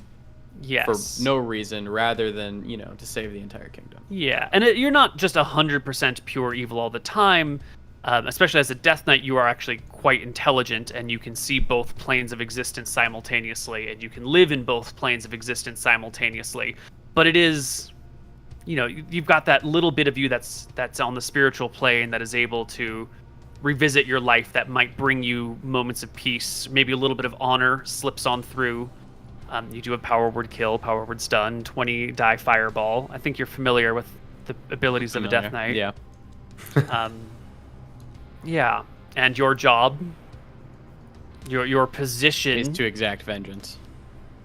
It's a little bit of walking around and exacting vengeance, and it's a little bit of just existing in desolate places, with not much else to do. Over the years, do I assume stories, legends, are told about? There's like a vengeance Death Knight out there, and if you do bad things, he will come for you. Does that happen? stuff like that. Absolutely. The Death Knight in his dragon scale armor with the sign of Velthara painted on the crucifix of Velthara painted on it does slip out. The words of, the Death Knight will come and get you is the nice story that parents tell to keep their kids inside at night. But I also imagine there are more physical symbols of people appearing crucified on Velthara's crosses from spot to spot, from time to time. When someone sees Anton, is he like physically on fire? No, you've got your armor on. It's like you're charred. You've Anakin burned in lava, and the burns persist and do not heal and close. They just sort of ooze and suffer in pain. What I'm thinking is he's gone the Darth Vader path. Yeah. Does Imric, I guess, I don't know, this would be way in the future after all of Imric's bullshit. Would I ever find him? Yeah. Do any of these stories ever get to him about... No? Well, Imric is staying in Arcadia. Yeah. And I'm in Solemn? You're over somewhere in Solemn. Solemn's a huge continent. Yeah, it's like Eurasia. It's big. So it's unlikely that Imric will ever bump into you. I think Emmerich probably accepts that Anton's dead and just tries to... You got bigger shit to worry about. Yeah. Not that so much as, I don't think he wants to think about the eternal suffering that might be your fate. And it's easy to just think of you as dying in the battle, sort of thing. I might go try to hunt him down after a year. If those stories are making their way back, if I'm hearing, if I ever, I imagine I probably settle somewhere in the lands of Akuba if there's still like a civil war there, or northeast in Eridon if there are monsters in that island, someplace to just go have some nice adventures. But if I get word back, or if there's like tales of a legendary Death Knight and they start to match some of the descriptions of Anton, maybe Probably that'd like be you might seek them out. 20 years later. 20 years later. I'm guessing it's gonna be a long time until it like travels around, and then you hear like a story that you might be interested in. That'd be my guess. It's up to Koibu. How about I could roll a d20 and find out if I hear about it. Sure. Well, I would like to leave. I don't want to determine his fate by your hands, because it's possible that before you hear about it, some other adventuring party might run into Anton and deal with him. Well, this isn't for me to kill him. This is just for me to get the idea in my head that, Just like, for oh, I want to Tyrion go to to get the Solomon. idea. Yeah. So I would get the idea to do it. But I wouldn't actually. Yeah. Or maybe Didn't not. you already say that you had traveled off to Solemn? I thought that's where you said you wanted to go to untouched lands. Oh, I wanted to go to wherever there's like a little bit of conflict and there's like some stuff for me to do. That's where I wanted to go. It doesn't I have to imagine be that was Solomon. overseas. Oh, it could have been. Well, I mean, because like the Akuba stuff was still kind of up in the air with them not having a king or whatever. Problem with Solomon, I don't know. Those people are fucking weird. Were any of those cities normal, or was everybody just like kind of weird there? I mean, the people there are probably relatively People are normal. normal. Cities aren't normal, though. What's wrong with the cities in Solemn? I don't know. Well, I just felt like run by everyone there was monsters. fucking weird. Right. No, everyone in Solemn was chill and normal. There was one town that you went into, Yeah. and it was all snowy, and there were some It was knights just there. that you snowy. killed. Everyone was Maybe I'm just chilling. poisoned Yeah. against it because all I remember there was fucking Glacia. Okay, yeah, maybe I would go to Solomon. Okay, Yeah, sure. no, yes, Glacia is way to the north of Yeah, it Solemn. is, It's yeah. not on the same area. Okay, yeah, that is where I'd go then. Fuck it. Yeah. You might eventually hear things of him, but I don't know his exact positioning, right? If we take Solemn as like the size of Eurasia, and you end up in Denmark, he might Death Knight appear in like India or something. So it might take a while for messages to travel. Sure. Okay. I don't know. You'll hear I about haven't. him. That's it. Yeah. Why don't you roll a d20? Let's just see. Let's just see. Roll a nat 20. Make it easy for Is us. that what you want? Yeah, it is. Nice. Pretty good. You might hear something about this towards the later years of your life. Oh, fuck. I don't care at that point. Yeah. Fuck that. Well- Imric, I think the last thing is your. Lineage. You said you wanted to try and have a kid, Yeah, I think so, yeah. but it's hard for you to connect with anyone. Yeah. As soon as things start going well, they always seem to get a glimpse of your soul. Maybe it's because things that are going well. Maybe it's the very nature of getting to know someone is that when you get to know them a little bit more, you can see through the illusions around them, and they see what has become of you and what you've needed to do to get to where you are today. So how is it, Imric, that you might go about procuring an heir? And do you have any concerns about what that might mean for it? Yeah, that's a good point. I think he'd probably spend some time thinking about that, actually. I guess he'd probably meet someone in the early-ish years and pursue a relationship, and it'd probably fail for the reasons mentioned, and maybe do the same thing a time or two. But eventually he'd probably start to think, like, would the kid even be okay? I'd probably have a high cleric in Mystria that I would work with, so I'd probably ask them about it. I'd explain what I'd done and the curse, and whether they think that I'd be able to bear normal children. Make me a charisma check. Now, these are the big rolls, Nick. Yeah. Let's see. What's your charisma? It was high. 12. 12? Okay, yeah, you're fine. Oof. Oh, I was like 19. Nice roll, but no. When the cleric learns about who you are and your fate, they will make a excuse that they need to make some prayers, and they will leave the city that night and just fuck off. Damn. Do I find that Anton's child ends up doing the same sort of feeling the same way about me? What do you mean? Obviously, we'd be quite close, right? Would he end up disgusted by me when he gets closer and sees through the illusions or whatever? Or with the fact that I've been... Well, that'll take a lot longer because he's very young right now. And children definitely do not see their parents for who they really are. Children get a one-sided view of the adults who raised them. It is not a complete picture. I think when he's old enough, and probably after I give him the vapors on his 18th birthday, knowing that I can't really have kids, I might try, actually. I might sleep with a woman of low repute and see what happens, to sate my curiosity. Jesus. Well, See if the kid comes out normal. But if I feel like I can't have children, I will explain to Anton Jr., not on his 18th birthday, but when I think he's mature enough to understand that me and his dad and our brother sacrificed a lot to put this continent, this empire in this position, and to put him in the position he's in now. And the reason why I've always discouraged him from following in his father's footsteps is because we were all flawed from the beginning, and that I want him to be better than us. Mm-hmm. He will disappear shortly around his 18th birthday, leaving a note behind specifically for his mother, who will catch it, read it, burn it, and relay the description to you as he left a cryptic note, but she won't ever mention what the note specifically said, and that he left somewhere to the east. I would probably attempt to time pool the note, or by some other method find out what it said, because this kind of leaves our house in disarray. Yeah. He says the things that he's learned about his father and how his father came to be and how the events of the war for Arcadia transpired, including what happened with his uncles, have filled him with more questions and horrors than he knows what to do with. And he hopes to find answers with the gods in the east. Perhaps Martha will be able to explain why she made the world this way.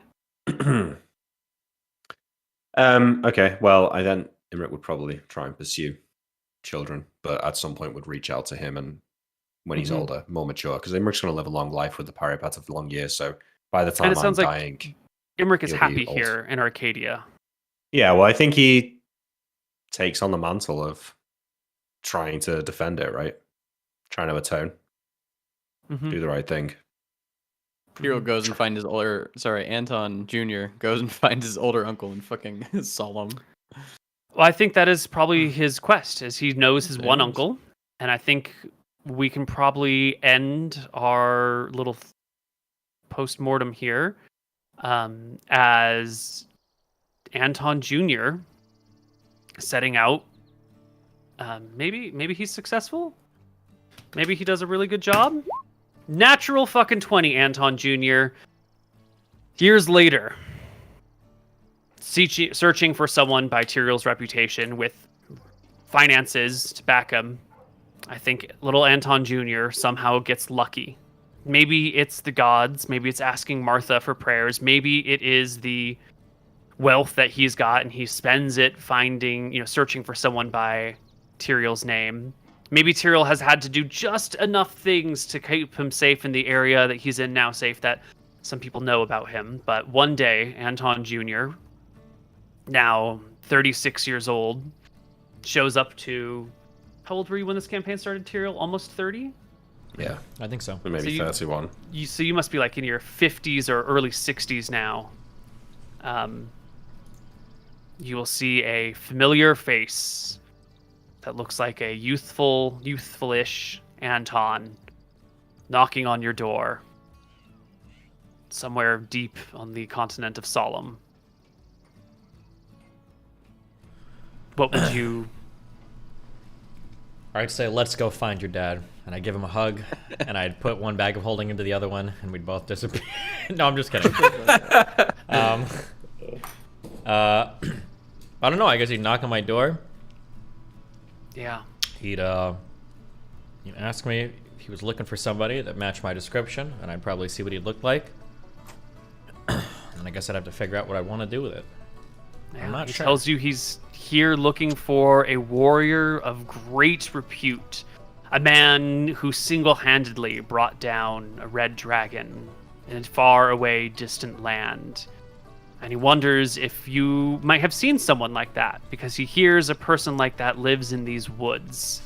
And you, strange person that has a nicely built little cabin out here, maybe you know of the great warrior who lives in these woods. He doesn't think it's you yet. Yeah, I don't know. We'd figure it out. I think it's a good stopping point. I don't know. I think that's Okay. good. Anton shows up at the door. They look at each other. Yeah. All right. Well, I think that is our stopping point. We didn't get to any questions, and I think it's time for us to wrap, yeah? Yeah, that's fine. All right. Yeah, now we get to complain about balance. That's what I really wanted to talk about. Is it Should've all rolled Star higher Wars? Star Wars, up and down, always has been. Jesus Christ. Before we get to that, do you want to... I've got 4 final questions from the Patreon that are on the sheet. Ready? Yeah. I don't know. For Neil, what version of D&D do you feel works best for a late game? As it feels like in both 5e and 2e, high magic seems to really break game balance. All high magic will break balance. It's the nature of magic. It doesn't make sense. It doesn't work. It defies reality. And if you have cool, powerful magic spells, it just breaks everything. I don't think you could devise a high magic system that would still make sense and have low magic look anything like the real world. If high magic exists, it is necessarily game breaking. And so it's best not to look it directly in the eye. Is there any afterlife consequence to doing bad? Oh, real quick on that, something that I always thought would be funny. I think I mentioned this like 50 episodes ago. But if you ran a few, it sounds ridiculous, but if you ran a few PvP like 2E campaigns and like did like kingdom versus kingdom, I bet there would actually be like a meta that you could settle on to figure out like what real balance looks like. Like it might be that like the entrance to every single castle has like an anti-magic zone covered in lead, or it might be that like everybody lives like underground with like light stone. Like there might be like, it would be funny to see what that world look. Realistically you couldn't do it. It would be funny to see what the world looks like, where everybody's ultra meted out what the what like a magical world looks like and how people have to live, you know? I'm guessing dwarves would have the best defenses, just Maybe. like in a fucking mountain. Yeah, they also have natural saves against magic. They get a plus 3.5. They get a +1 to their save for every 3.5 points of con against poison and spells. So high con dwarves have really high saves from a low level. It's a dwarves world. We're living in it. Yeah. If there was a single set spell list, that might work out well. But true. with the nature of these things, you can always make a new spell. And so I don't know if the meta would ever fully stabilize, since there's always new spells that can be created. True. Yeah. Is there any I don't know. afterlife consequence to doing bad, evil things like murder and theft? I imagine if you're just an evil person with no conscience, like a werewolf or dog kicking Imric, when you look back in your life, you see everything like murder and dog kicking is justified and right. Dog saving Imric was a... Finally. Let's give him credit. Let's After give him credit at the 94 very episodes. Thank you. You saved the dog's life. Yeah, there's a consequence to being a bad person or a good person or just living a bad life. As we mentioned a little bit earlier, you live through, in the afterlife, you can walk through the moments of your life and view them over and over and over again. Your soul becomes part of the rest of the sea of souls that all reside within the structure of the moon. And new souls are made from the old ones, and so you slowly decay. You never really... It's not like half of you goes, but it's not like a discrete half of you. It's just you become a weaker and weaker version of yourself, forever moving around in your memories. So if you're a monster and you love kicking dogs and murdering people, when you have no more actions to take and all you have is your life to revisit over and over again, how many thousands or hundreds of thousands of years do you get to walk among those moments before you feel bad about them? And how much time must pass before none of it even matters to you anymore? It's not Are you quite there forever, or do you just get recycled eventually and it goes away? I have a little perfect Answer. Yeah.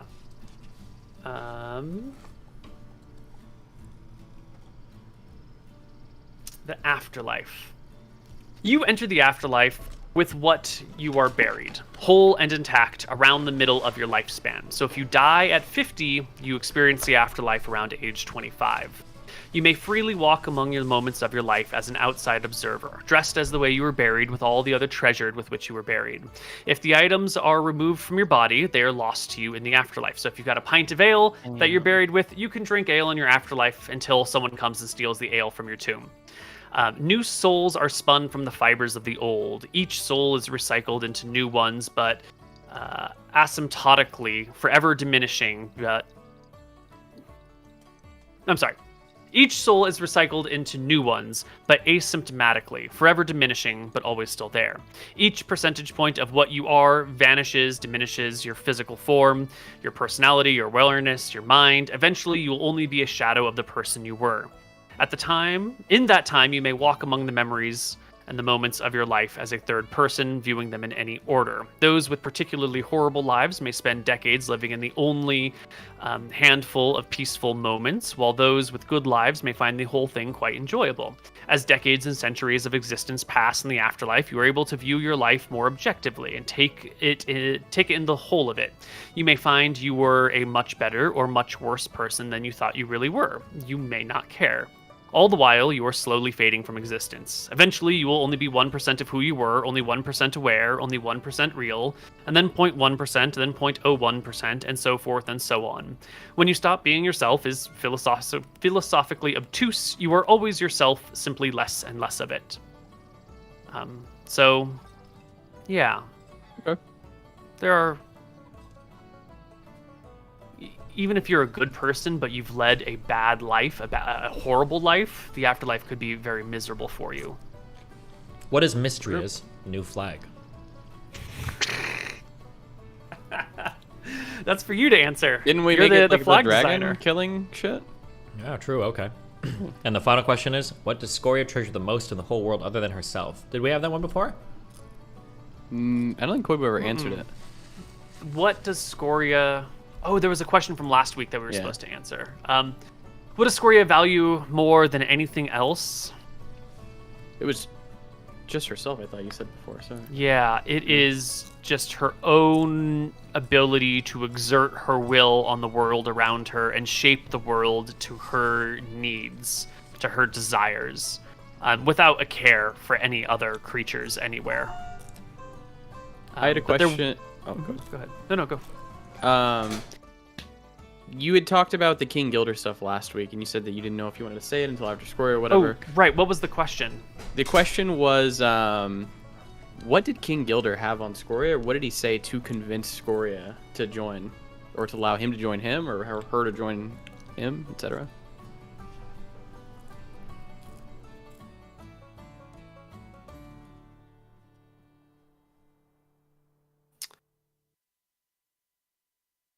We could get it from Speak with Dead from Scoria or King Gilder, probably. Yeah.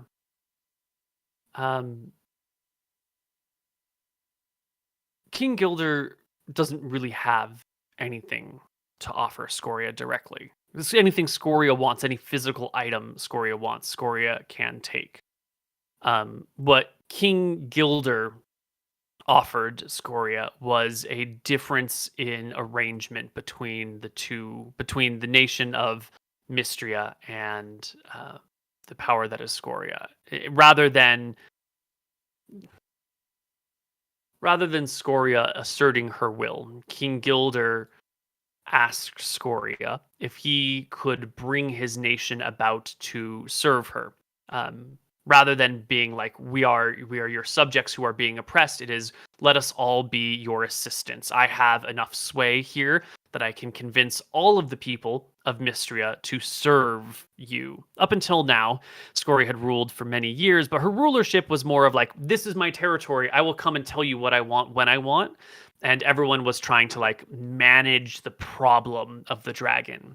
And King Gilder leaned in and he said, you are not our problem. You are our leader, and our people, my people, are yours to do with whatever you want. And I will happily sacrifice anything and anyone to you. And as a show of faith, he did sacrifice those closest to him to the dragon. Did he have any plans or ambitions? Was he planning on turning? No. These were honest answers. King Gilder was he was just a noble of middling rank once upon a time, and he had a fairly good life. And then he fell madly in love with an elf who never wanted anything to do with him. And after chasing her across Arcadia for years and being rebutted, even barging in on her wedding to a different person on a different day. Actually, she was a half elf. And she turned him down again and again. His cold, bitter, angry soul, who he could never find the thing that made him happy, decided to, well, fuck it. If I can't live a happy life, at least I can lead a life of influence and power. So he strategized, manipulated, and murdered his way to the top, and then happily made work of his wife and children as sacrifices to a dragon, and bent his people to her will in order to find something that he could do that he could succeed at. His is a tale of frustration Simpery. and anger. Oh. Yeah, he's just... Incel. Yes. He had the incel mentality when he didn't get what he wanted, and he became a little monster. Based. Top tree. There was Was there another question from last week, though? No, I think that was it. Was it? All right, then. Well, Thanks for watching, Streams of everybody. Scoria, it's been fun. yeah, I love Yep. It's been a pleasure. Yeah. We will not be back next week. Never again. Maybe one day. Maybe. See you guys later. Peace out. See ya. Bye.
Oh, I'm gonna grab a drink. I'll be back, and we will stream more on my other channel. I love you very much.